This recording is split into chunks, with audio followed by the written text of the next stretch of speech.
आनंदी मालिकेच्या आजच्या भागामध्ये इथे आनंदी आता खूपच जास्त घाबरलेली असते, कारण तिने इथे आता वेस्टर्न कपडे घातलेले असतात. तिला वाटत असतं कार्यक्रमामध्ये गेल्यानंतर तिथे मालक साहेबांच्या इब्रतीला धक्का बसेल, त्यांना माझ्यामुळे इथे आता शर्मेने मान खाली घालावी लागेल असं तिला वाटत असतं. आणि बिचारे ड्रायव्हरसुद्धा आनंदीकडे बघत असतात, त्यांनासुद्धा भीती वाटत असते. पण आता करणार तरी काय? आनंदीला घेऊन कार्यक्रमाच्या ठिकाणी नाही गेलो तर शिल्पा मला कामावरून काढून टाकेल असं त्यांना माहिती असतं, म्हणून ते पण घाबरलेले असतात. इच्छा असतानासुद्धा त्या आनंदीला कुठे दुसरीकडे घेऊन जाऊ शकत नाही. तेव्हा इथे आता शिर्केचा फोन येतो. शिर्के म्हणतात, अहो ड्रायव्हर काका कुठे आहात तुम्ही? अजून कसे पोचला नाहीत?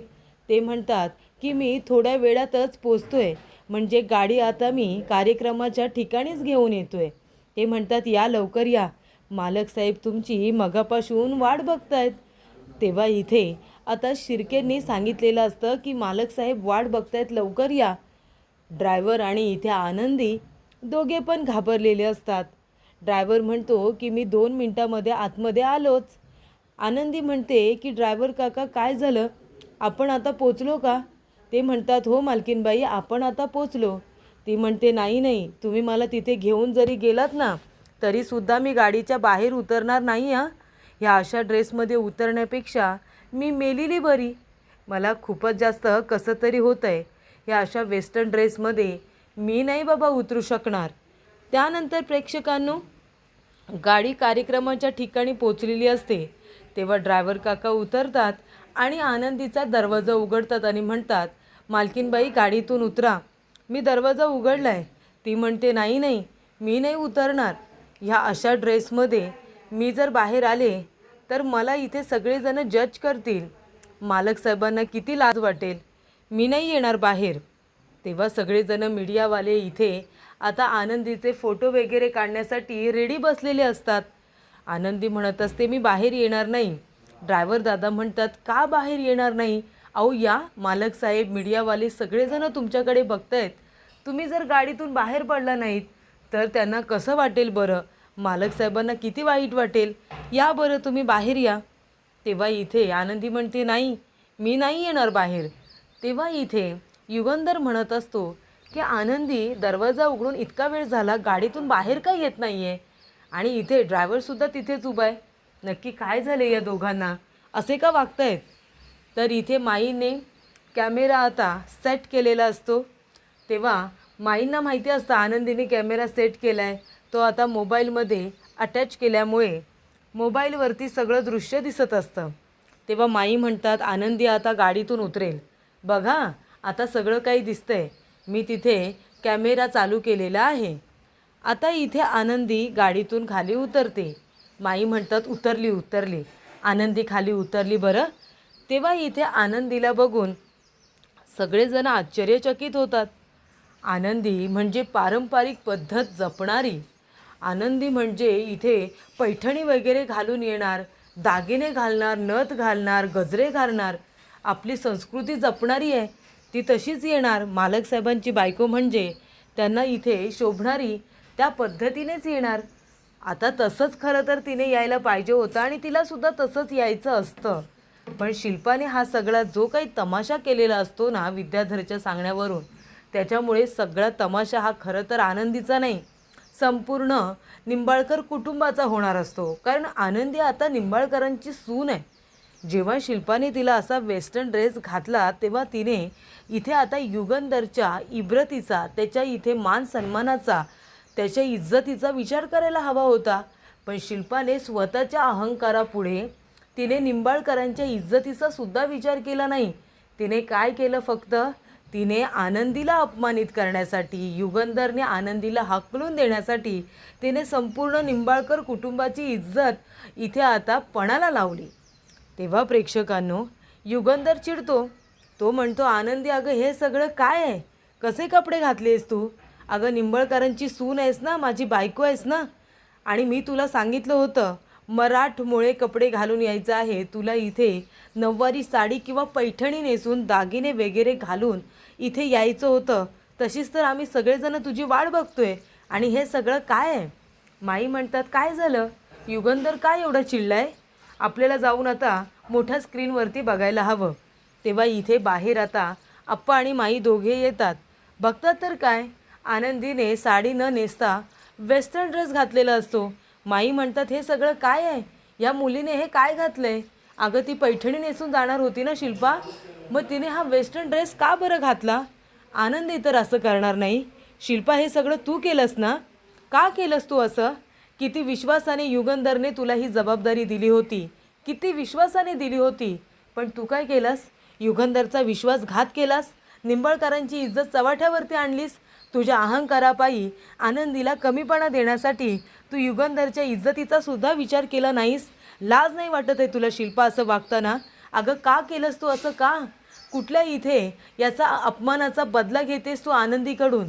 किती त्रास देणार आहेस त्या बिचारीला? अगं एवढ्या माणसांसमोर तिला अपमानित करताना तुला काहीच कसं वाटलं नाही गं? अगं वहिनी आहे ना ती तुझी, युगंधरची बायको आहे ना आता. तेव्हा युगंधर म्हणतो, आनंदी, अहो तुम्ही असे कपडे घालून येताना निदान निंबाळकरांच्या इज्जतीचा तरी तू विचार करायला हवा होतास. अगं असं कपडं का घातलंस तू? तेवढ्यात तिथे विद्याधरसुद्धा गेलेला असतो. विद्याधर गेल्यानंतर तो वेगळा तमाशा सुरू करतो. तेव्हा युगंधर म्हणतो की आता हा कशाला इथे टपकला? विद्याधर म्हणतो, अगं बाई बाई बाई, हे काय बघतोय मी? ही तर आनंदी बहिणी आहे. काय गं आनंदी, हे कसे कपडे घातलेस तू? अगं निंबाळकरांना आज एवढा मोठा ॲवॉर्ड भेटणार आहे. माझ्या भावाने इतक्या कष्टानं रक्ताचं पाणी करून इथे थेंब गाळून गाळून त्याने ही इज्जत कमावले. त्याला आज इथे ग्लोबल आयकॉन म्हणून त्याला ॲवॉर्ड मिळणार आहे. आणि त्याच्यामध्ये त्याची बायको म्हणून तू इथे आली आहेस आणि हे काय कापडं घातली आहेस तू? अगं अशी कापडं घातल्या परीस तू इथे नसते आलीस तर जास्त बरं झालं असतं नाही का दादा? अरे काय तुझी बायको, अरे आजच्या दिवशी मस्त मराठमोळं कपडं घालून यायचं होतं ना. तेव्हा इथे शिर्के म्हणतात, विद्याधर साहेब, अहो परिस्थिती सांभाळून घ्यायचं बोला. परिस्थिती अजून चिघळल असं कशा परीस बोलताय?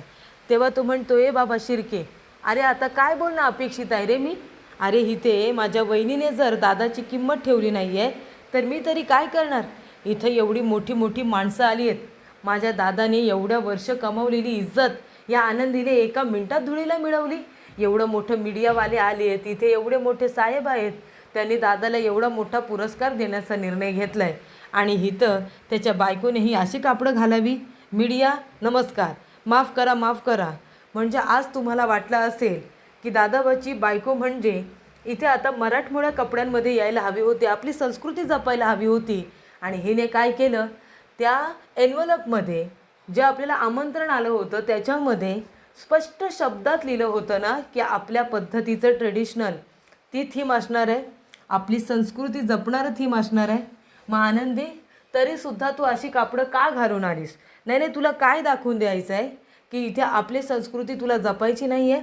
वेस्टर्न कल्चर, हा वेस्टर्न ड्रेस, हा जो काही झगा येतो, अगं हा घालून आलीस तू? लोकांनो, तुम्हाला काय वाटतं? ह्या अशा कपड्यांमध्ये आनंदीने जाऊन पुरस्कार स्वीकारायचा, आनंदीने आतमध्ये जायचं असं वाटतं का तुम्हाला? तेव्हा सगळेजण म्हणतात, नाही नाही, अहो हे असे कपडे कोण घालून त्यांना आतमध्ये पाठवणार? इथे आम्ही सगळेजण काय मूर्ख आहोत का? त्यांची मगापासून आम्ही वाट बघतोय की चांगले कपडे घालून इथे साडी वगैरे नेसून या इथे येतील म्हणून. पण यांनी काय केलं? यांनी कुणाच्याही मनाचा विचार न करता सरळ या अशा कपडे घालून आल्यात ज्याच्यामध्ये आम्ही त्यांना अजिबात आतमध्ये जाण्याची परवानगी देणार नाही. तेव्हा माई म्हणतात, शिल्पा, आगी बघितलंस ना तिथे तिथे काय फक्त आनंदीची एकटीची इज्जत नाही गेली, युगंधरला सुद्धा ऐकून घ्यावं लागतं तिथे. तुझ्या अहंकारापुढे तुला काहीच दिसत नसतील, बरोबर ना?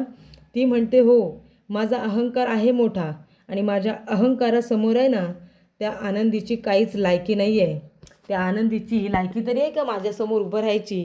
पण तरीसुद्धा जेव्हा लॉन्चिंग होतं पृथ्वीच्या साड्यांचं तेव्हा तिला माझ्याबरोबर स्टेजवरती चालवलं, तिला रॅम्प वॉक करायला सांगितलं का? तिची लायकी नसताना ती माझ्याबरोबरीने का उभी राहिली, का चालली ती? मला तेव्हापासूनच ही गोष्ट पटली नव्हती. तेव्हा आता बघा बघा आता त्या आनंदीची काय अवस्था करून ठेवली ते. आता थोड्या वेळातच युगंधर स्वतः आनंदीला धक्के मारून तिथून बाहेर नाही काढले ना तर बघाच तुम्ही, धक्के मारून बाहेर काढेल तिला.